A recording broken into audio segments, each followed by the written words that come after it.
নমস্কার, welcome to my channel অ্যাস্ট্রোনেশা। আজকে আমরা কথা বলবো এই যে শনি রেট্রোগেট হয়ে যাচ্ছে জুনের 30 তারিখ থেকে, আর সেটা সে থাকবে 14ই নভেম্বর পর্যন্ত। এই যে মিডিলের 137 দিন শনি যে রেট্রোগেট হয়ে যাচ্ছে, এই অবস্থানটা মেষ লগ্নের মানুষজনের ওপর কী প্রভাব নিয়ে আসবে আজকে এই ভিডিওর মাধ্যমে সেটা নিয়েই আলোচনা করব। প্রথমেই আমরা জানবো যে এই রেট্রোগেট কথাটার মানে কি, মানে এই যে শনি বক্রী অবস্থায় চলে যাচ্ছে এটার মানেটা কি, আর এটার প্রভাবে কি হয় আজকে এই ভিডিওর মাধ্যমে সেটা নিয়ে আলোচনা করব।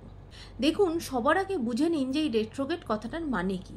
রেট্রোগেট কথার মানে হচ্ছে কি, কোথাও না কোথাও প্রত্যেকটা প্ল্যানেট তো তার নিজের গতিবেগে নিজের মতো করে সে এগোতে থাকে। কি হলো হঠাৎ, আর শনি হচ্ছে সব থেকে স্লোয়েস্ট প্ল্যানেট। রেট্রোগেট মানে হয় কি, বছরের একটা পার্টিকুলার এই টাইমটাতে শনি নিজে আরও স্লো হয়ে যায়। সে তো এমনি স্লো প্ল্যানেট, সে আরও বেশি স্লো হয়ে যায়। এই এত স্লো হয়ে যাওয়ার জন্য কি হয়, সে যে ঘরে অবস্থান করে সেই ঘরের থেকে তার পিছনের ঘরটার রেজাল্ট দিতে স্টার্ট করে, আর ভীষণ রকম স্লো হয়ে যায়।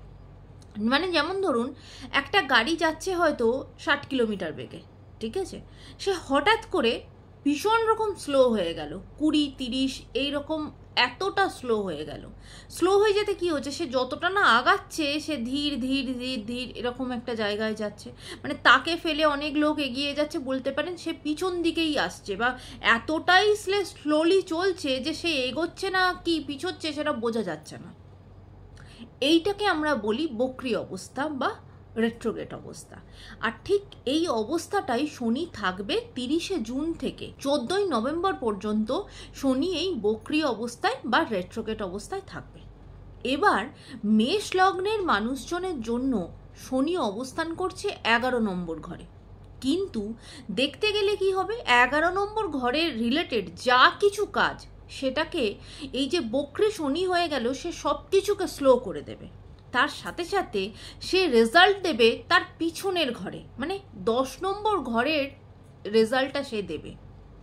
তাহলে আমরা প্রথমেই জেনে নিই এই যে 10 নম্বর ঘরের রেজাল্টটা শনি দেবে, সেখানে কি রেজাল্ট দেবে। দেখুন, 10 নম্বর ঘরটা হচ্ছে আমাদের কর্মের স্থান, প্রফেশনের জায়গা। তার মানে মেষ লগ্নের মানুষজনের জন্য এই যে 30শে জুন থেকে যে নেক্সট সময়টা শুরু হচ্ছে 137 দিন, এই যে সময়টা তাদের কিন্তু নিজেদের কর্মজগতে চেঞ্জেস আসবে, যে কোনো রকম চেঞ্জেস আসবে।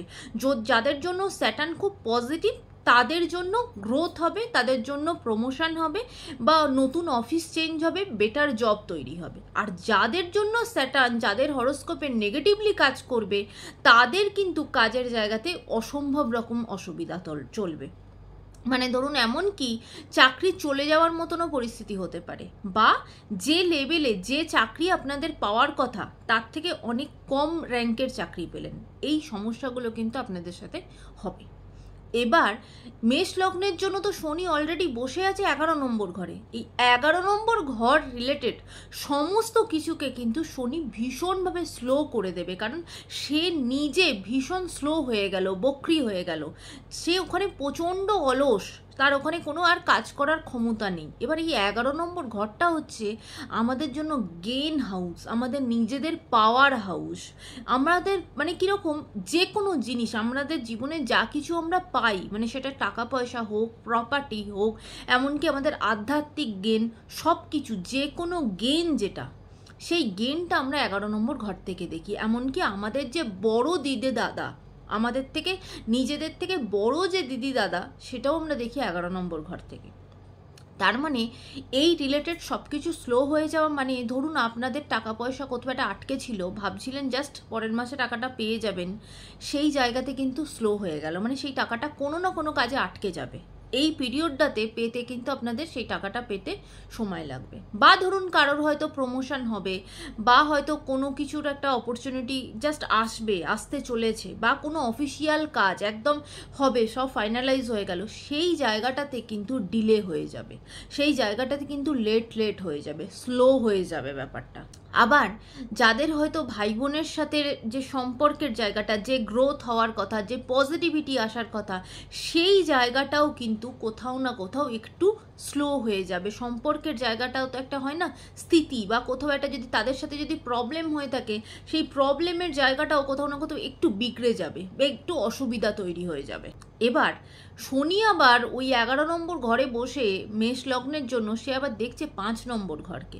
5 নম্বর ঘরকে দেখা মানে হলো 5 নম্বর ঘর হচ্ছে পড়াশোনার ঘর, প্রেমের ঘর, প্রেম ভালোবাসার ঘর, তার সাথে সাথে নতুন যে জীবনে অপরচুনিটি আসা, সেই অপরচুনিটির ঘর হলো 5 নম্বর ঘর। তাহলে খুব স্বাভাবিক মেষ লগ্নের মানুষজনেদের যারা স্টুডেন্ট, যারা পড়াশোনার মধ্যে আছো, তাদের কিন্তু সেই পড়াশোনার জায়গাতে ভীষণ রকম ডিলেমি আসবে, ভীষণ রকম অলসতা আসবে, বা কিছুতেই মন লাগা, যেটা মন দিয়ে পড়াশোনা করা, সেই জায়গাটাতে কিন্তু ভীষণ রকম ডিস্টারবেন্স আসবে।